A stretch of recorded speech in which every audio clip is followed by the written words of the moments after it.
So the topic is boundary value problems.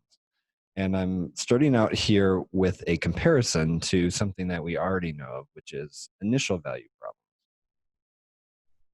With an initial value problem, if we use, let's say, a second order linear constant coefficient diffeeqs per our example, that would look something like this, where we have our differential equation, and then we have two pieces of information. We have a point, let's say x of 2 is equal to 5. So when t is 2, x is 5. And then we also have a slope. And what's important to note is it's called initial value. It doesn't have to be 0. It just has to be some value. And the idea is you can think of it sort of starting at that value, and then like with numerical approximation, you can sort of generate at least an approximation for the solution from there. But what you have is a point, and then you also have a slope. And critically, they both are measured at that given point. And in the case of a second order differential equation, you have two pieces of information. Compared to a boundary value problem, let's say we even use the same differential equation. What would be different is now you can think of measuring at the figurative boundary of, let's say, an interval. Or if you were looking higher dimensionally, you could look at the boundary of something higher dimensional. So in this case, when we're talking about boundary, we're thinking of there being an interval here, and then we're looking at the boundary points, which are respectively 3 and 14. This has a little to do with the idea of manifolds, but I think it can be relatively intuitive that in the one-dimensional sense, where do I want to put this? Let's put it here. In the one-dimensional sense, if you look at a interval and then look at the boundary of that interval, what you will get, which I'll put in a color. So the thing itself that you're looking at the boundary of is in white. If you, let's say, look at, a two-dimensional surface, or two-dimensional manifold, I should say in general, you might have something kind of looks like this. And you might have, actually, let's leave that like so. And you might have a boundary that looks like so. You can think of it as kind of the edge here, if you will. Whoa, turn out as nice as I like. And then think of this as kind of filled in the middle. The higher dimensional example isn't so important, but it just gives you kind of an idea that when they're talking about boundary, you're sort of looking at the edges of a thing. The edges of an interval, in this case, happens to be two different points. So what you do is you, instead of looking at a point and then scaling up to a slope, you look at two different points where each one of them are generated from a different kind of endpoint of an interval, if you like. So here and here. It's important to note that you also need two pieces of information. And that comes from the fact that when you get a general solution formula, if it's second order, you'll have two parameters. If it's third order, you'd have three parameters, and so on. So for each parameter, you need a piece of information that's independent from the rest of them. If you want to be able to solve for those parameters. I mean, if you, let's say, didn't have one of these, then you just wouldn't be able to solve for both the parameters. And I mean, maybe that's fine, and maybe that's all the information you have. But if you actually want to be able to solve for both parameters, you need at least two pieces of information, and two pieces that are different in a sense, like the sense of being linearly independent or independent in general. So we have initial value and then boundary value. If we look at the same differential equation, it's just a matter of what initial information we have here or what boundary information we have here. All right, now boundary value problems in general are a pretty big thing. You talk about them all the time in differential equation. We're not going to look at all boundary value problems. We're going to kind of focus in a specific way. So let me switch the slide here.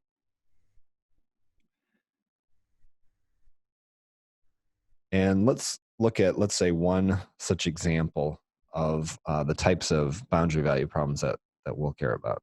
Now, I'll preview what I'll say a little later again, which is that the point of this is to kind of drive, being exposed to boundary value problems in diff EQ class is great anyways, but also to drive talking about Fourier series, which I don't think Dr. Bennett's talked about yet, but should soon.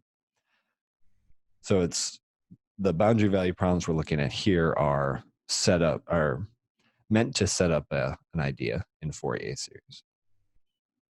So this first example, let's say we have the differential equation, which is x double prime plus x is equal to 0. If you like having the physical intuition associated with the differential equation, this is a undamped system. And if we look at the boundary value information, what we're saying is that thinking of it as a spring mass undamped system, we start out at equilibrium, and then we don't say anything about the velocity at that spot. But what we do say is that at time t is equal to pi, we're back at equilibrium. So it could be easy to kind of be in the habit of thinking, oh, we have 0 and 0, and thinking the position and the velocity are 0. But no, we're just at the equilibrium at two different times.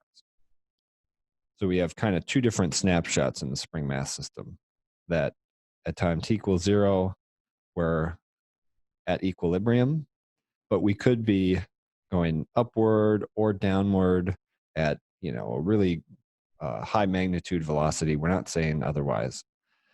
We're just saying that at another spot in time, we also happen to be at equilibrium, and maybe it starts out going this way, but by the time we get to pi, it's going this way, or it could be going that way. We're not totally sure. We're just saying where the position is at two different times. Now, if we go through and we solve this differential equation in the standard way, you can use a characteristic polynomial, find the roots, and then come up with the solution. That's something I think by now that there's a good chance it's not too hard for you. I mean, even if it is, it's okay. But we certainly have had some practice, so it's probably a little familiar. Once then we get to finding the parameters, this is where it becomes different than what you've done before. Now, once we start solving here, that is, we take the first piece of information, that x of 0 is equal to 0, and we just say, okay, x of 0 is equal to 0, set those equal here. Cosine of 0 is 1, sine of 0 is 0, so that gives us 0 is equal to C1 times 1, so C1 must be equal to 1. Now, if you take the second piece of initial value information and you substitute it in exactly the same way, cosine of pi is going to be negative 1, sine of pi is 0.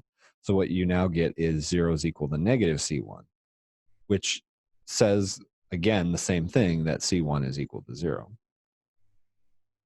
Now the question is, how many solutions can we get? And this is a question I'm actually asking you. I'm not just reciting. So the question for you is, how many solutions are possible? As I ask that, what I will say is that so far what we have shown is that C1 is equal to 0. So what we can write is C2 is equal to sine of t. So we've used both pieces of initial value information, and in both cases we showed that C1 is equal to 0. So we've satisfied every part of this differential, or I guess I should say this boundary value problem. We've satisfied the differential equation, and we've satisfied these two boundary conditions. That leaves us with this. So just take a guess, just to kind of get your brain moving. Take a guess. How many solutions do you think we can have? I'm not looking for you to be right or wrong, just to kind of think and just, yeah, be mentally active is all. And whatever you have to say, I'll certainly be interested in. I'm seeing a variety so far. And if you're really not sure at all, that's okay to say as well. Gotten responses from about half so far. Not sure, that's okay. You can just say that. It's okay to be not sure.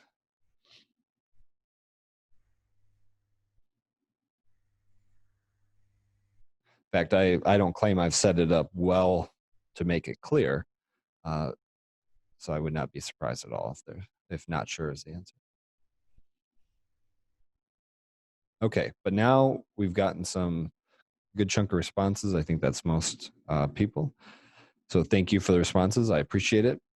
So some people are saying, maybe 1, maybe 2, 0, infinitely many. There's a variety of responses people are giving, which is kind of good. I mean, we're just learning right now, so the goal isn't to be like for you to exactly be right away. Otherwise, there's no opportunity to learn. It's just we're figuring it out. So x of t is equal to c2 sine of t. Now, as I kind of said, we've satisfied all the parts of this. We have this thing satisfying the differential equation. Like if you take c2 sine of t, you take x double prime, you're going to get what? Negative c2 sine of t. If you add those up, you will get 0. So this works in this part. It also happens to be that when you take t is equal to 0, you get 0, so that works. When you take t is equal to pi, this works. And now, though this C2 might be throwing you off, what the C2 is essentially saying, even though often we solve for a C2 and like we would get a certain number with initial value problems, here in the boundary value problem case, it could be that it's just anything. And by anything, I mean not literally anything, but any real number. You could have x of t is equal to 3 sine t. And if you take that thing and you check all these conditions, they'll all work. If you take, let's say, x of t is equal to negative 27 sine t, and you check all the conditions there, that will work. And really, any number you can put in for C2, any real number, I guess any complex number as well, but any real number for now, just to keep the physical sense, will work. So there are infinitely many solutions. And that's because, excuse me, because you can have C2 be anything, and this still satisfies this boundary value problem. Now, someone asked, how did you get C2 sine of t? Our overall solution was x is equal to C1 cosine t plus C2 sine t. When we looked at the initial value information here, in the habit, not initial value information, but boundary value information. When we looked at that, what it gave us overall is that C1 is equal to 0. But that's all we got. So if we just take C1 equals to 0, put it here, what that gives us is just, well, C1 is equal to 0, that's it. So we get C2 sine t. We've just canceled this term. Okay, let's look at maybe another example. Let's see. Okay, right. So now we have here x double prime plus 2x is equal to 0. So notice that the only thing that changed was the 1 before became a 2. Then we have the same initial value information. or boundary value information. I really got to break that habit. So the same boundary value information. And if we go through the same kind of process of finding the characteristic polynomial and so on, what we'll get is that x could be equal to 0, or in general, formula will look like this. Now, I asked the question in writing on the other example, but I didn't actually say anything about it with the Laplace transform. So let's maybe say something there. A question I have for you: could we use the Laplace transform on this boundary value information? And again, I'm looking for a response. If you're not sure, that's okay, but you can think about it for a second. I'm sure that everyone could answer this. I'm 100% positive. Maybe you're drawing a blank at the moment, but I know you can answer it. Like, you're certainly capable. But if you're not sure, that's again okay. There's no pressure there. We're here to learn. But what do you think? Could we use Laplace transform on this? And if you think yes or no, maybe why, if you don't mind saying. I'm kind of curious why you might think so or not. And again, I'm not looking to judge your answers. I'm just kind of curious where you're at. So if you imagined taking the Laplace transform, would you run into any problems, or would it be fine? Yeah, we gotten responses from just a few at the moment, but kind of like before, I'm just curious what you think, even if you're not sure. It's okay to say not sure. There's no shame in that. You're not sure, you don't know, but hey, we're here together to learn. So what are your thoughts? Got a couple good ones so far. Well, actually, all of them have been good so far.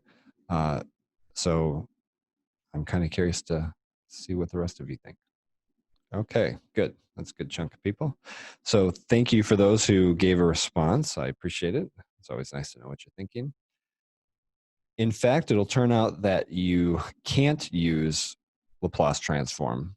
The reason being is because you, exactly like many people noticed, that you don't have a x prime value. You would need an x prime, in fact, in particular, x prime of 0. So if you even had like x of, I don't know, 5 is equal to 0, that would also be a problem. You need both x of 0 and x prime of 0. You've got one of them in this case, but you don't have the second. So you wouldn't be able to compute the Laplace transform for this one. Yeah, so it's kind of worth noting that boundary value problems, you run into an issue if you want to use Laplace transform.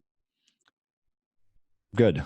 All right, now continuing on, as we were sort of looking at, that if you take this and start to compute the solution, the general solution, whether it's initial value or boundary value, you're going to get the same result here.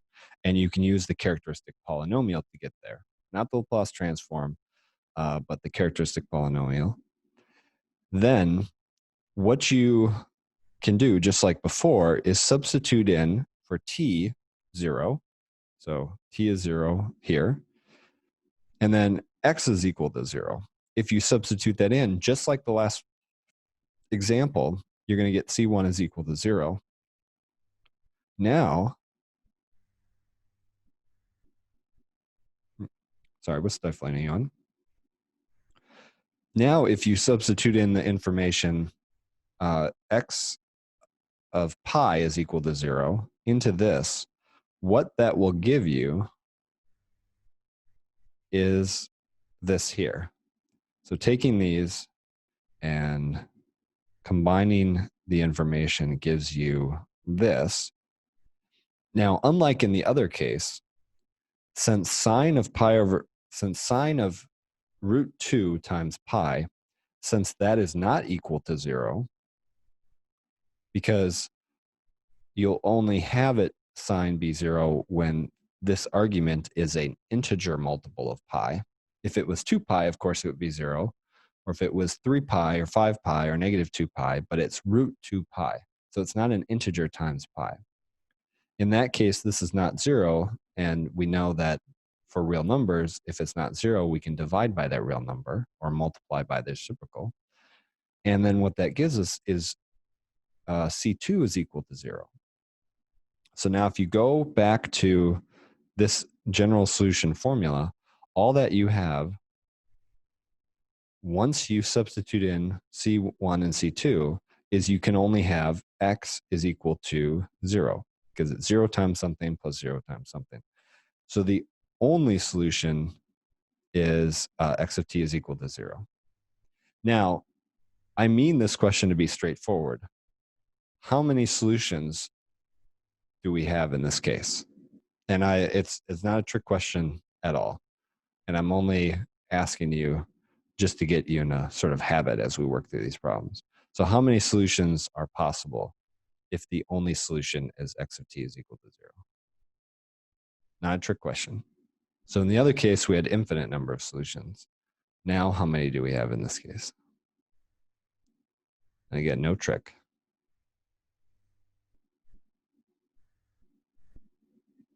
Okay, good. For those of you who responded, thank you, appreciate it. Yeah, in fact, it's just one. So notice there's a difference. I'm going to flip back and forth between the examples. Here, we had infinitely many solutions.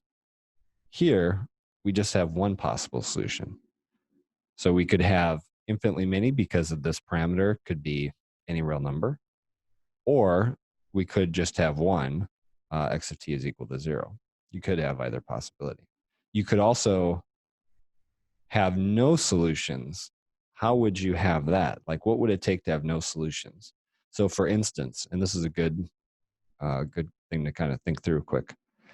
Let's say you took something that was pretty similar to this and you modified it slightly. So let's say you just modified like one part of a boundary value problem like this. What is a way that we could have, how do I want to say it? What is a way that we could have possibly made, like tweaked this so that we could get 0 solutions?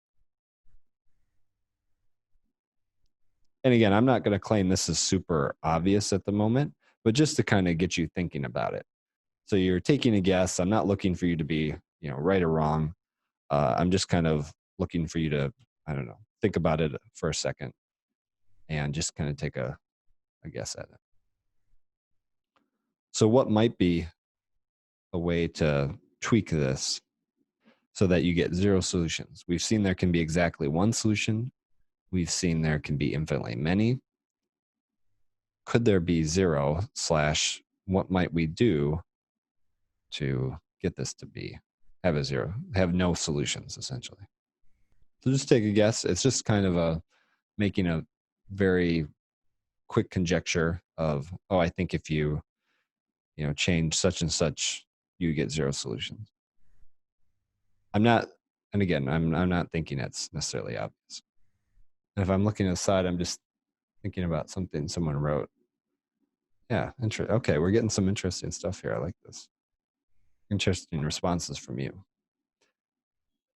Yeah, so someone suggested, let's say, having this 2 be equal to a 0. And let's see, what would happen if the 2 is equal to 0? So now I'm just kind of curious. This is good learning. It's a little bit better than maybe me just straight presenting because we're sort of exploring together. But it's kind of what I'd wanted to talk about anyways. So this is a good lead question. What if you had x double prime is equal to 0? You had x of, let's say, 0 is equal to 0, and you had x of, I don't know, pi is equal to 0.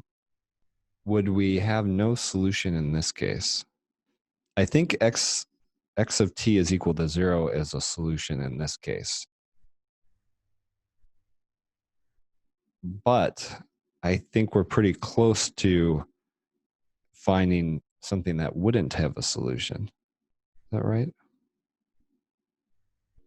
Let's see.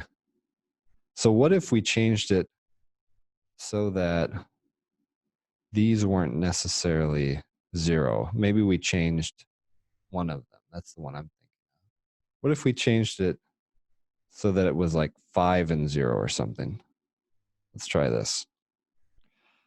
So what is the general solution formula no matter what we put here and here? What is the general solution formula to x double prime? You can actually do a characteristic polynomial thing, but what you'll find is that x of t is equal to c1x plus c2. Now, if you use this boundary value information, you use x of 0 is equal to 5, then that's going to tell you that, oh no, c2 is equal to 5. No, this might still not work. Because then when you take x of pi, that's going to be c1 pi plus 5. But that's equal to 0. And then you'll still be able to solve for c1.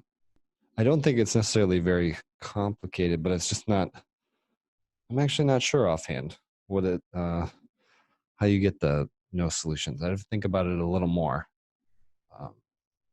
Let me check some of the other things that you all said, because I think you had some good ideas. So we explored the change 2 to 0, but I think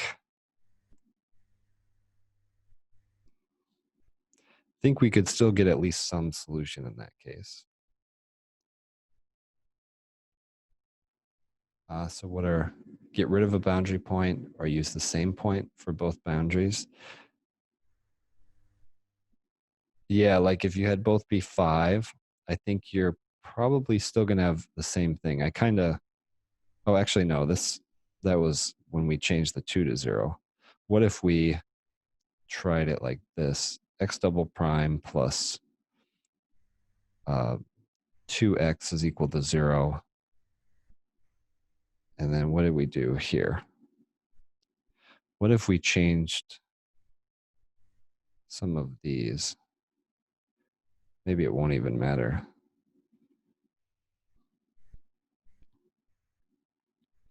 And then we came up with, what was the solution again? Root 2. C1 cosine of root 2t plus C2 sine of root 2t.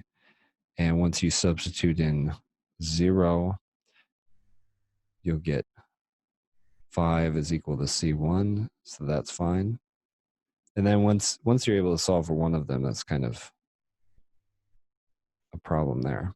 Yeah, actually, this is kind of stumping me at the moment, which is interesting. But at any rate, so like I said, it's not immediately obvious, or at least it's not to me, how you get that like no solution. So I'm pretty sure you can. But let's maybe look ahead at what we are going to try to set up. So I kind of mentioned that there's going to be particular types of boundary value problems that we're going to look at, or that we're going to care about for the sake of setting up Fourier theory and Fourier series. One will be similar to the type we just looked at, where it's x double prime plus some lambda times x, where that lambda was 1 in the first example and 2 in the second example, where that's equal to 0. And then just like we had like x of 0 is equal to 0, and then we had x of pi is equal to 0, we'll have two different points, a and b, and then we'll be looking at x for both of them. Then another type will be very similar to the first, except that now with this one, what we're looking at is the boundary value information being the slope in both cases. So notice we're not immune from using slopes.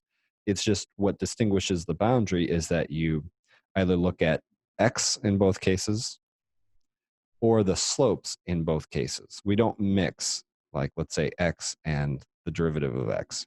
It's both just x or both the slopes. And then actually a third one that's kind of interesting is we have the case where it's like we don't have set values necessarily. We don't have that x of a is equal to 5 or that x prime of a is equal to -2. We don't have that.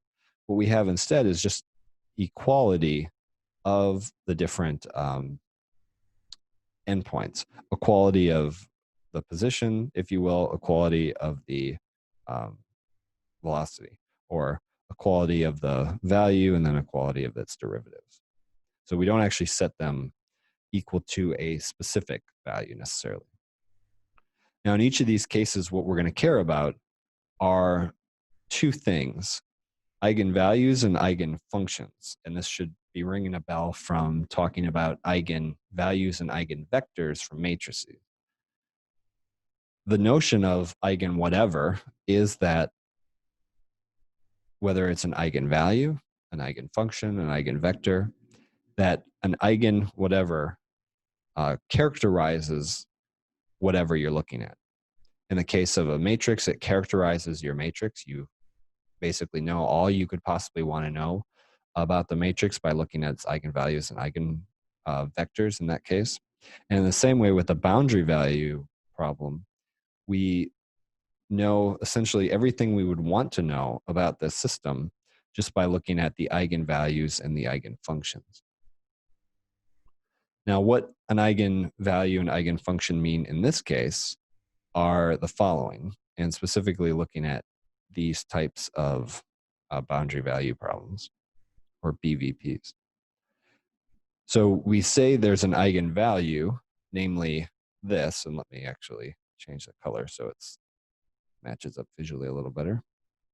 We would say that this lambda is an eigenvalue if there's a solution to the boundary value problem, and it's not the exactly zero solution. Now, when I say exactly zero solution or identically zero, what I'm saying is that it's when we want the solution to be not identically zero or not this thing, that's different than having a solution that could be zero sometimes, like for some t values. Like if x of t was equal to cosine, that's not a zero solution, even though it can be zero sometimes, but it's not always zero. So we just want there to be a solution that's not always zero, that could be non-zero at some point. If this is such a number that such a thing exists, then you get, then you call that lambda an eigenvalue. And then each of the non-zero solutions associated to that eigenvalue would be eigenfunctions. And I said of the IVP because I'm so in the habit of writing that versus boundary value problem. Okay, so let's take this new phraseology that we have, these new terms that we've defined, and look back at a previous example. So we want to look at eigenvalues and eigenfunctions. So let's actually, let me copy these so we have them for reference when we go back. We don't have to flip so much. Okay, so let's now take these phrases. I'm going to shrink them down just so I don't include all the other work here. Oh yeah, that's really tiny. But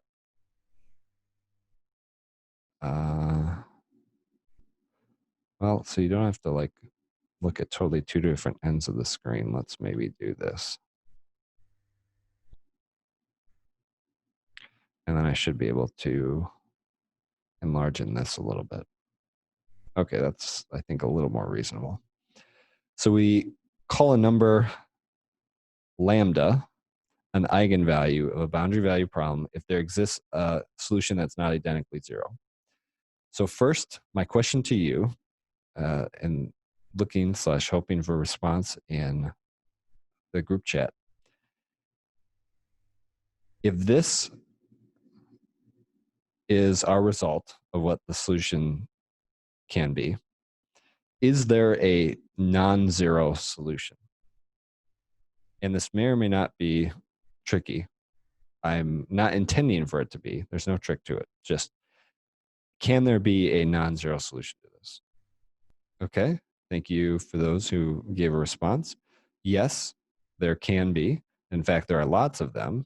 X of t is equal to 1 times sine of t is one such, but so is x of t is equal to 2 sine t, and so on, or root 2 times sine of t. There's lots of them. But there's at least one. There exists a solution. that's non-zero. That's not always zero.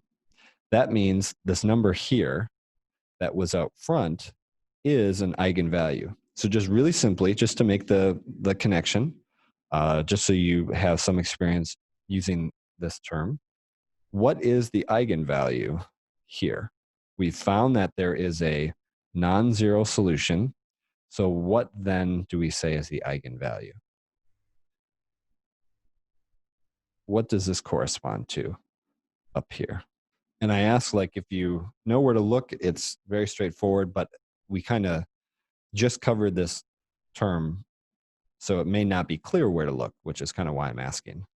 And actually, as I ask that, because I'm not getting responses very quickly, which is okay. That just lets me know it's not super clear.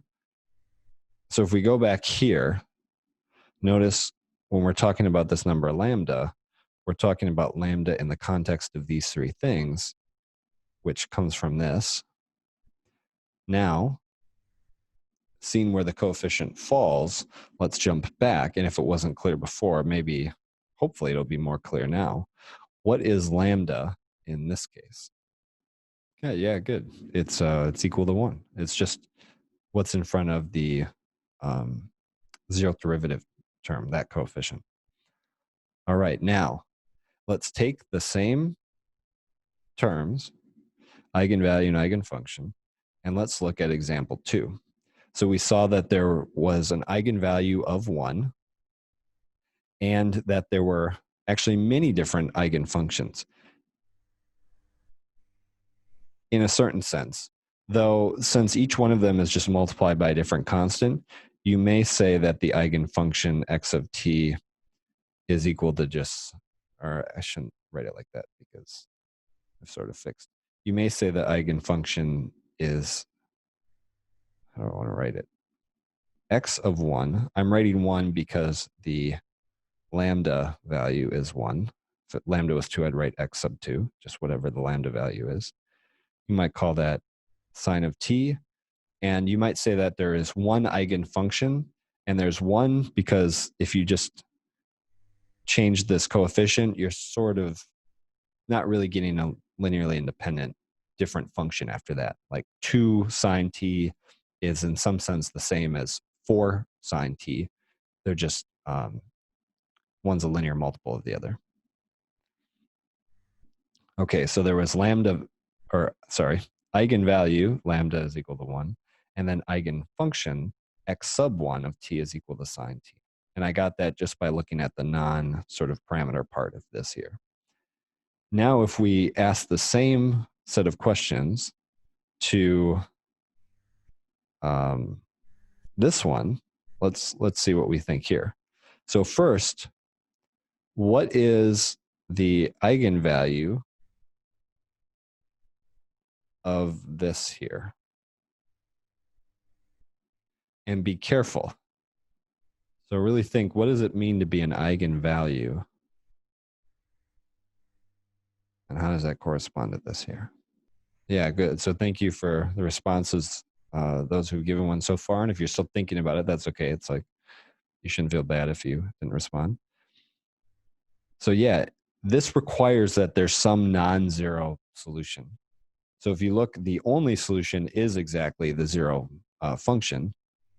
So what that means is this isn't this 2, which we might kind of expect. I was kind of trying to lead you just to give you the chance to see that, oh, maybe there's something different.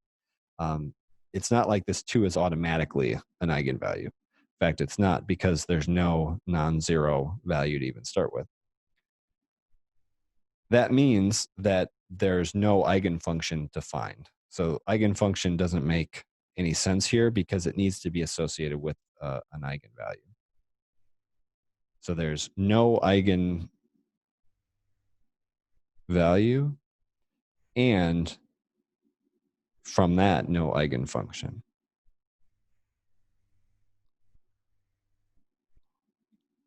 Okay, good.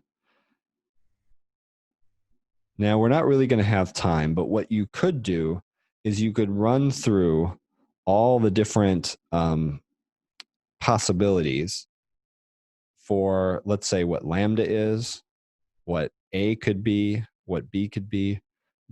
notice that lambda, A, and B are the things that could be different between these. We have a general kind of boundary value problem, how do I want to say, template, with the things that could change between the template being lambda, A, and B. And you could go through and you could see what would happen in each one of the cases. And it essentially becomes a big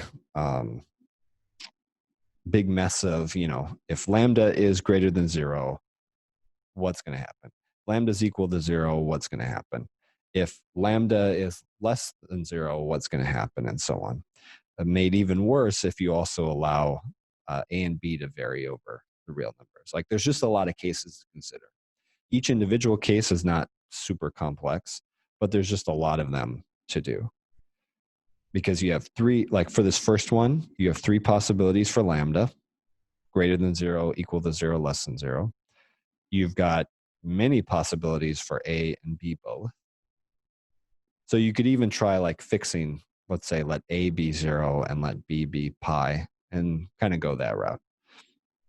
But the long and short is, you're going to find that as you work through all the possible cases here, and then all the possible cases here, and then all the possible cases here, you're going to come up with the following results, which I'll just show to you. So what I'm flipping through right now, this is kind of what I was saying of, consider each of the cases. Consider the case where lambda is greater than 0. You get down here, consider the cases where, or the case where lambda is equal to 0. What are the eigenvalues and eigenfunctions? Like, just right away, we see here that actually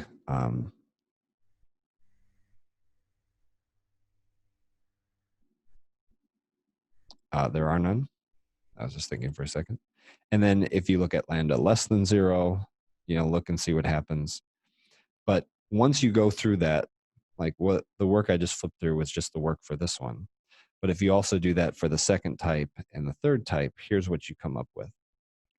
So the eigenvalue or values in the first case are the following. So you have that lambda of k, let's say, where k is just chosen to be an integer. Lambda of k can be any positive square. So it can be 1, 4, 9, 16, which is 1 squared, 2 squared, 3 squared, 4 squared. But it can't be, like, notice you can't have eigenvalues in this first case of things like -1 or square root of 2 or even 2. It has to be a square. So only 1 squared, 2 squared, 3 squared, etc. So there are many different possible eigenvalues you could have. For each eigenvalue, you have a corresponding eigenfunction, like so. So you could have sine of t, sine of 4t, sine of 9t, sine of 16t, each corresponding to the respective lambda. In the same way, if you look at this problem, you'll get the same set of eigenvalues, along with possibly having, or along with eigenfunctions, cosine, which kind of makes sense because you're just going from this here, you add sine, and then if you take the derivative of sine, you kind of get cosine. So in some intuitive sense, it sort of makes sense why you would get these again. And then you also have the possibility that lambda k could be equal to 0. In that case, you have the non-zero solution, because it's, even though it's constant, it's not 0, it's 1. So you also have this one popping up. And then finally, in the last case, again, you have lambda of k being some positive square. So z plus just means positive integer, like 1, 2, 3, 4, etc. And it's a positive integer squared. And then you actually have two different eigenfunctions associated to each lambda of k. So if you have, let's say, lambda of 2, you have cosine 2t is one eigenfunction, and you have sine 2t. So you can have more than one eigenfunction. And then finally, you, in a similar case to the second boundary value type, you can also have a eigenvalue of 0 and then an eigenfunction of 1. Okay, so this is the setup that will be used for looking at Fourier series. Hopefully you learned something, but if you've got any questions, you're welcome to stick around. And if not, have a good day. And if you haven't, please go vote.